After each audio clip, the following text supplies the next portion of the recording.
김진옥전 보겠습니다. 김진옥전은 영웅소설이야. 영웅소설. 해리포터도 영웅이잖아, 여러분. 근데 해리포터가 지가 잘나서 해리포터가 되고 한 게 아니야. 지금 여기서 가장 무서운 아저씨 누구예요? 이름조차 말할 수 없는 막 그냥 손짓으로 사람 죽여. 에브리키드브라 하면은 그냥 죽어. 그러면 이 아저씨를 해리포터가 이기잖아. 근데 지 혼자 이기냐고. 절대 그렇게 못해요. 친구들이 그냥 자기 인생이 없어. 그냥 오로지 해리포터만을 위해서 살죠. 다들. 모든 교수님들이 다 그냥 해리포터만을 위해서 살잖아. 심지어 가장 빌런이어 보였던 아저씨마저 사실은 누구보다도 해리포터를 마음속으로 깊이 사랑했는데 티 하나 안 내고 죽는 날까지 티 하나 안 내는 사람이잖아. 그러니까 여러분, 이게 무슨 말이야? 해리포터가 해리포터이려면 주변의 모든 사람들이 얘를 만들어줘야 됐죠. 그것처럼 영웅소설에는 누가 그렇게 중요하다? 영웅이려면 조력자가 중요하다. 왜냐면 고전소설에는 영웅들이 사실은 좀 한심한 존재로 그려져요. 되게 애들이 의지가 없고 좀 기운이 없어. 그래서 되게 한심하게 뭔가 밥을 많이 먹는 걸로 나오기도 하고요. 잠을 그냥 막 하루 종일 자는 걸로 나오기도 하고요. 막 그래요. 그래서 얘가 살면서 어떤 인생의 스테이지를 지나갈 때마다 적재적소에 탁탁탁 그 조력을 꽂아주는 사람들이 있어서 영웅이 되는 그런 얘기입니다. 그래서 우리가 영웅소설을 보실 때에는 이 조력자도 유형이 좀 나뉜다라고 보셔야 돼. 우리가 고전소설 지문을 보다 보면 너무 다 그게 비슷비슷하다 생각이 드실 텐데 이거를 딱 정리하고 가시면 이제 도움이 크게 될 겁니다. 보세요. 승상조력자 유형, 그러니까 장인어른이야. 여러분, 노총각 영웅 본 적 있어? 노총각은 일단 영웅스럽지 않아. 그죠? 결혼을 잘해야 돼. 근데 결혼만 잘하면 뭐하나. 그냥 결혼만 잘하면 조금 한심해 보여요. 지가 뭔가 좀 공을 세워야지. 그러니까 사적으로, 공적으로 이렇게 승상조력자와 노승조력자가 굉장히 뭐 조화롭게 서포트를 해준다 생각하시면 되고요. 특히나 노승조력자는 약간 도수를 알려주기도 하고 그 스킬을 전수해주는 거죠. 아이템, 템바를 막 이렇게 해주기도 하고 한다 생각하시면 돼요. 그러니까 이렇게 혼자서 영웅이 되는 게 아니라 조력자가 유형별로 나뉘어서 존재하는구나. 그래서 영웅을 만들어주는구나. 공적으로, 사적으로 생각하시면 됩니다. 근데 지금 여기 김진옥전에는 이러한 요소들이 적재적소에 등장함과 동시에 EBS에서 좀 다뤄달라고 하는 포인트가 있었기 때문에 그걸 좀 맞춰서 볼 거예요. EBS에서는 전쟁을 좀 중요하게 봐달라고 했어. 왜냐면 전쟁이라는 이런 상황적인 요소, 그런 배경이 얘를 힘들게 하기도 하고요. 오히려 조력자가 도와줄 수 있게 하는 그런 배경이 되기도 하고요. 근데 이와 동시에 얘가 전쟁 때문에 억가당하는 요소가 있는데 그게 사랑 얘기야. 그러면 두 가지라고. 지금 누가 도와주니? 근데 그 사람 초월적 존재거든? 어떻게 도와줄 건데? 그리고 사랑 얘기에서 누가 빌런이 될 건데? 어떤 갈등이 있을 거고 어떻게 정상화될 건데까지 나와야 되겠죠. 고전소설이니까 이 서사의 완결성 이렇게 탁 짜여져야 될 거 아니야. 그러면 이걸 맞춰서 얘기를 할 건데 보세요. 전반부와 후반부가 이렇게 사랑 이야기와 영웅 이야기로 나뉩니다만 우리가 EBS에서 보는 부분은 여기 후반부에 좀 치우쳐져 있어요. 사실 전반부가 정말 많은 분량을 차지할 거 아니야. 그 중에서도 거의 한 3분의 1 분량을 차지하는 게 사실 무슨 얘기냐면 사랑 얘기가 아니야. 엄마 아빠 찾는 얘기야. 엄마 아빠 찾는 얘기가 엄청 많이 나와. 근데 그 되게 간략하게만 말씀드려볼게요. 이 엄마 아빠가 얘를 되게 힘들게 얻었어. 막 밤낮 며칠 동안을 빌어가지고 기자치성을 들여서 만득자, 늦게 낳은 아들이에요. 근데 얘를 예쁘게 키우면 참 좋은데 전쟁이 났어. 저 흉노족이 쳐들어온 거야. 그래서 엄마 아빠 막 도망가다가 아빠는 저기 무인도에 가서 혼자 막 바바리안처럼 살게 되고요. 엄마는 와 저기 도망가가지고 산속에 들어가서 스님이 됐어. 그래서 얘는 그때 당시에 진짜 다행히 진짜 마침 기숙학원에 들어가가지고 혼자 공부하고 있었거든? 그래서 살았어. 다만 엄마 아빠를 잃어버렸어. 원래 이 집안이 좀 잘 나가는 집안이었는데 엄마 아빠를 잃어버렸어요. 그러니까 얘가 나중에 엄마 아빠를 찾고 싶잖아. 그래서 화산도사한테 엄마 아빠 찾고 싶어요. 너 엄마 아빠 찾기 전에 결혼부터 해야 돼. 엄마 아빠 찾고 싶어요. 그러냐? 그럼 내가 이거 돈 줄 테니까 가서 엄마 아빠 찾아봐. 예, 하고 나옵니다. 구름 타고 지나가는 선동이 있어. 너 우리 엄마 아빠 봤니? 봤는데 너 돈 좀 있니? 이거 있어. 아, 저기로 가봐. 해서 3박 4일 갑니다. 그지꼴 됐지, 이제? 아무것도 없어. 점쟁이다. 엄마 아빠 어딘지 좀 알 것 같아. 저희 엄마 아빠 어딘지 아세요? 너 복채를 내놔야지. 저 그진데요. 나가, 그럼. 아, 우리 엄마 아빠 어딘지 찾지도 못하고 하고 막 울면서 잠이 들어요. 근데 아침에 딱 일어나니까 옆에 돈이 막 쌓여 있어. 그럼 그 돈 그대로 갖고 가서 살아도 되는데 그대로 점쟁이한테 가. 저희 엄마 아빠 찾으러 왔는데요. 복채 갖고 왔습니다. 너 그러면은 저기로 가봐. 아, 너 5박 6일 가. 계속 돌아, 이렇게. 뭐 하는 거야, 여러분? 이걸로 왜 이렇게 서사의 3분의 1을 차지해? 근데 알고 보니까 이 존재들이 다 화산도사야. 그럼 뭐 하는 거야, 이게? 농락하는 거야? 아니, 시험하는 거야. 네가 과연 얼마나 엄마 아빠를 찾고 싶니?를 시험하는 거야. 이제 시험 당한 거야. 시험 당한 거야. 그래서 마지막으로 만난 존재가 뭘 주냐면 여장 옷차림, 코스튬을 줘요. 진정한 남자의 취미를 깨닫게 하기 위함인가? 뭐지? 라는 생각이 들죠. 여러분, 고전소설에서 남자애가 여장하잖아? 그럼 불순한 의도가 있거나 뭐 취미가 그렇다거나 한 게 아니라 불순하네. 여자를 꼬시기 위함이야. 여자를 꼬시기 위함이야. 그래서 여장을 하는 거야. 처음에 친구로 접근하는 거죠. 왜냐면 접근조차 허용하지 않을 수도 있잖아. 이 집이 딱 그런 집이었어. 이 집이 유소절을 정말 그냥 막 금이야 오기야 하면서 키우고 있었던 집이었어요. 집 밖으로 나가지도 못해. 그러니까 이 집에 들어가게 하기 위해서 여장 옷차림을 준 거야. 똑똑똑. 여자야, 여자. 누구니? 저는 부모님을 잃어버리고 지금 이렇게 돌아다니고 있는 여자예요. 그러니? 너 예쁘다. 우리 들어와봐. 여기 우리 딸내미가 있는데 얘기 좀 통하는지 얘기 좀 한번 해보고 그렇게 좀 지내봐. 유소저가 너무 예쁜 거야. 얘를 왜 집에 꽁꽁 감춰놨는지 알겠는 거야. 그래서 막 신나게 밤새도록 그냥 막 경전 얘기하고 둘이 토론하고 너무 잘 통해요. 너무 신나. 내 여자야. 내 여자다 싶으니까 김진옥이가 유소저 손을 탁 잡아. 이 여자한테 보기 힘든 박력이거든? 유소저 입장에서 나랑 결혼해줘. 갑자기 목소리가 남자야. 그러면 유소저는 너무 당황스럽잖아. 근데 어쩔 수가 없잖아. 지금 자기가 이렇게 자랐는데 갑자기 남자를 이렇게 만났어. 그러면 자기는 이제 버린 몸이야. 그렇다고 해서 둘이 막 어떻게 했고가 전혀 아닌데요. 그냥 이들의 관념 속에는 이미 둘이 결혼된 거야. 근데 이게 공식적으로 결혼이 된 게 아니잖아. 엄마 아빠한테 허락을 못 받았잖아. 그러니까 그냥 둘이 정표만 나눠 가지고요. 얘는 일단 내보내야지, 그치? 근데 그대로 나가면 어떻게 돼? 잡혀 죽어요. 그러니까 다시 여자 옷 입고 하루 동안 감사했습니다. 수고가 많은 건 아니죠. 하루 동안 감사했습니다. 저는 이만 가보겠습니다. 더 있지? 아니에요. 전 가보겠습니다. 해서 가요. 옷을 탁 입어벗고 그래. 난 이제 과거에 급제해야지. 그래야지만 이 유소저랑 결혼할 수가 있지 하면서 열심히 공부 안 해요. 과거 시험장에서 나온 그 논제가 자기가 원래 하던 거야, 항상. 그래서 일필일지로 써가지고 그냥 금메달로 딱 내버린 다음에 장원급제를 합니다. 근데 그 자리에 사실 누가 있었냐면 황제가 있었어. 그리고 우양공주가 있었어. 우양공주는 여기 남편감 찾으러 왔거든. 그래서 발 뒤에 숨어가지고 누가 내 남편이 되려나 하고 보고 있었어요. 장원급제자 한리막사 되면 이제 남편 되는 거거든. 저 남자 괜찮다. 저 남자 내 남자다. 했는데 마침 제가 1등 한 거야. 아빠. 그러니까 당연히 황제도 뭐 땡큐죠. 보니까 잘생겼어. 그리고 보니까 좋은 집안 아들내미야. 비록 아빠가 어디 갔는지 모르겠지만 지금. 그래, 너 우리 딸내미랑 결혼해라. 내가 부마 시켜줄게. 했더니 김진옥이가 그냥 거절을 하는 거야. 저는 사실 정혼하기로 한 사람이 있어서요. 이래. 근데 여러분 잘 생각해봐. 아까 전에 그 약속이 공식적인 거가 아니었잖아. 그래? 유승상네? 내가 한번 알아보지 뭐.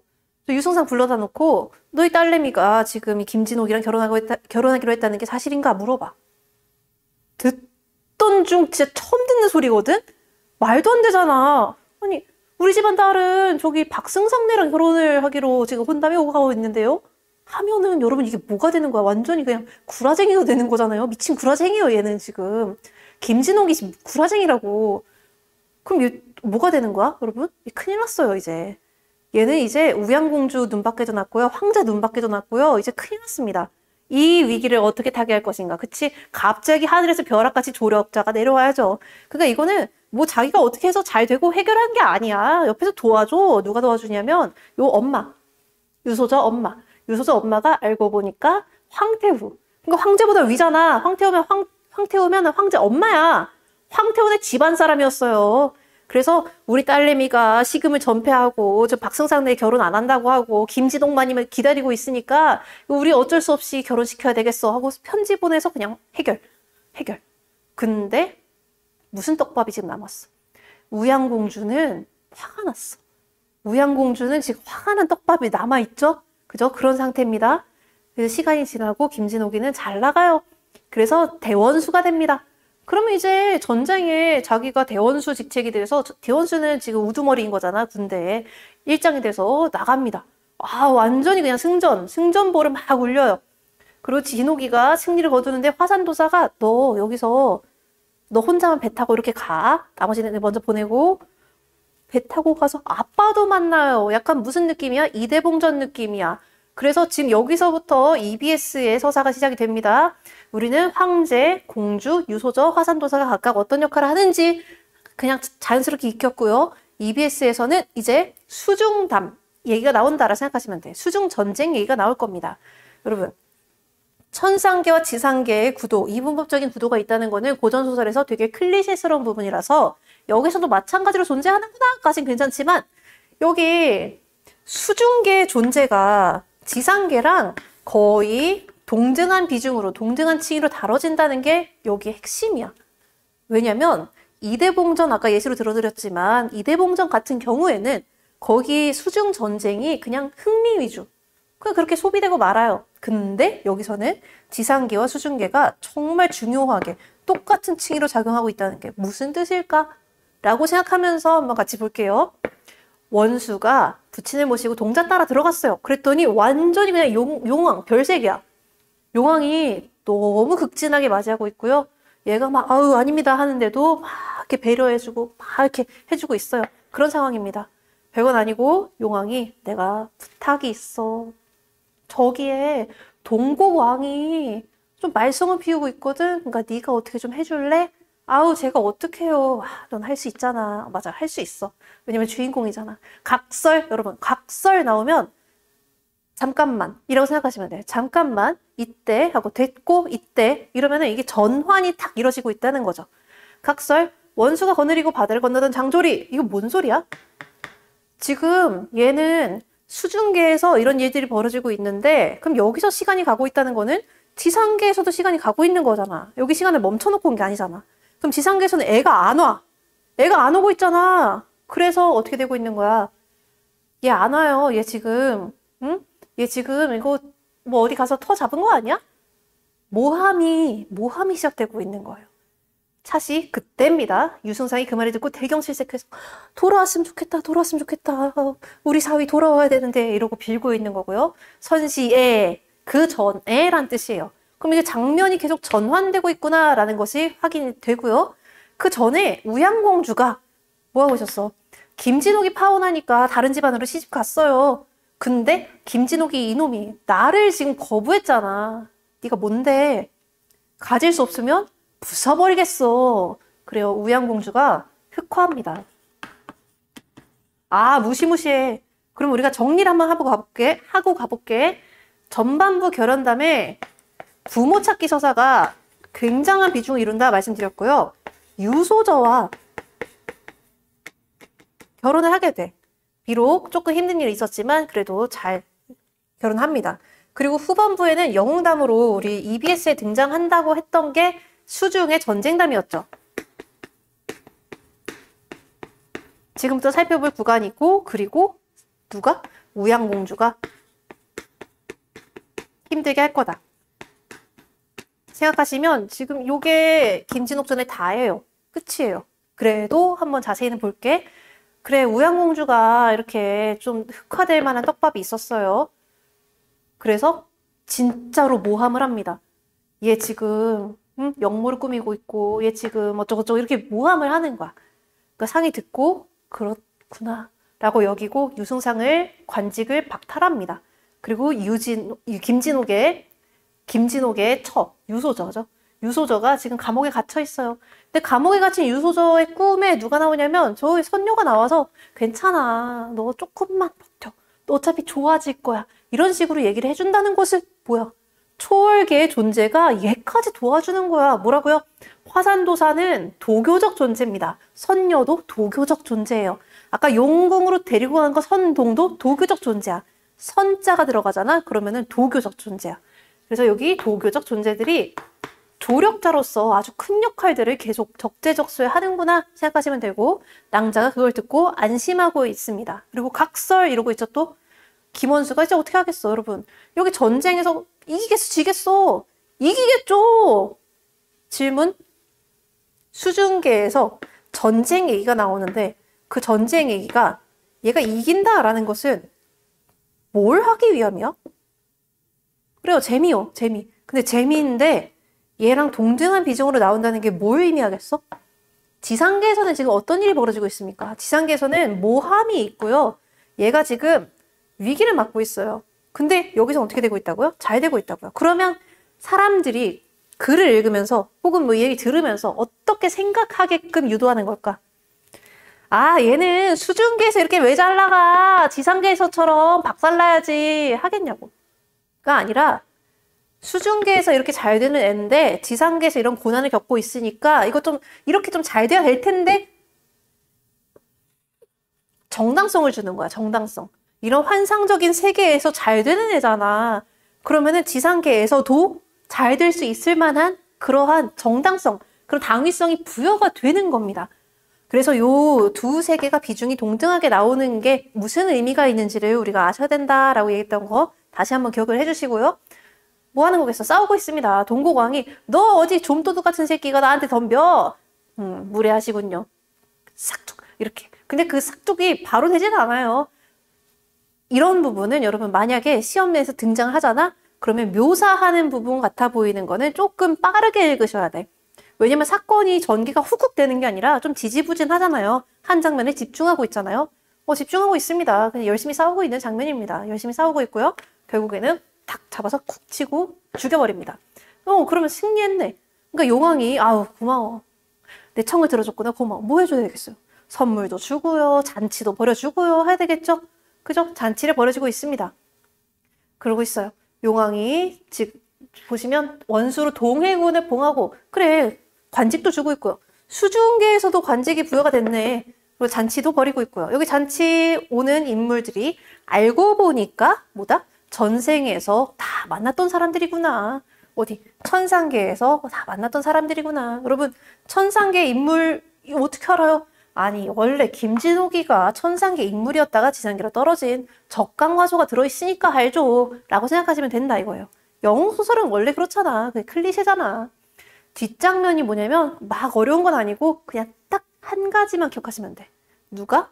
우양공주가 흑화에서 그렇게 괴롭힌다 만 생각하시면 돼요. 근데 어떻게 된다? 그래서 흑화에서 다 괴롭혀가지고 그냥 악이 평정한다가 아니라 정상화가 된다. 근데 그 정상화를 누구의 힘으로? 김진옥 혼자만의 힘으로가 아니라 다 도와준다. 다 도와준다. 저기 지금 유소저도 그냥 거기서 받은 진주로 살려버리면 되고요. 아니 얘는 어떻게 이렇게 흑화할 수 있는지 모르겠어. 그냥 김진옥만 부숴버리면 되지. 태자를 왜 죽여? 자기 남편 왕 만들려고 황제 만들려고 태자까지 죽여요. 근데 그 태자 죽인 다음에 그 김진옥한테 누명을 뒤집어 씌워. 괜찮아. 김진옥한테는 누가 있으니까? 화산도사가 있으니까. 화산도사가 약 줘서 살려요. 그러면은 다 해결됩니다. 그러니까 뭐 하나만 기억하면 된다고? 누가 괴롭힐 거야? 우양공주가 괴롭힐 거야. 근데 누가 도와줄 거야? 화산도사가 도와줄 거야. 그래서 결국에는 이길 거야만 기억하시면 끝이에요. 그래서 내용을 보시면 적강형 소설인 만큼 천상계와 지상계도 있는데 얘는 굉장히 특이하게 지상계와 수중계가 있으니까 이 내용이 왜 나왔는지 자체를 기억하실 필요가 있다고요. 제가 아까 설명드렸던 거 다시 한번 상기하시면서 우리 마지막 정리 한번 해볼게. EBS에서 보라고 했던 포인트가 이 두 가지였습니다. 누가 도와줘? 대답할 수 있지. 누가 도와줘? 초월적 존재 누구야? 화산도사요. 그리고 도교적 존재들이요. 선자 들어가면 도교적 존재라고 했어요. 그 화산도사는 지금 승상조력자랑 그 도승조력자 있었잖아. 늙은 스님이에요. 그런 조력자가 있었는데 이쪽이에요. 스킬도 주고요. 아이템도 주고요. 다 해줍니다. 어우 땡큐. 여기는요. 누가 그렇게 빌런이 됐어요?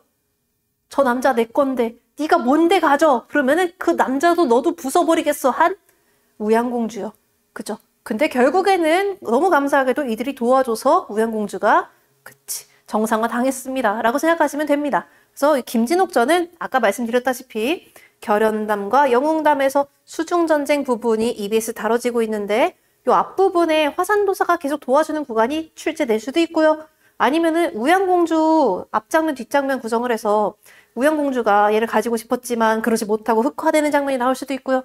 아니면은 EBS에서처럼 그것처럼 그냥 수중계 지상계 이러한 구도가 어떻게 서로 영향을 주고받는지에 대해서 나올 수도 있으니까 김진옥전이 출제 가능성이 꽤나 높아서 여러분들이 이런 부분에 맞춰서 공부해 주신다면 우리가 지문을 읽고 뚫는 데는 아무런 지장이 없을 겁니다. 아시겠죠? 자, 오늘 수업 여기까지 수고하셨습니다.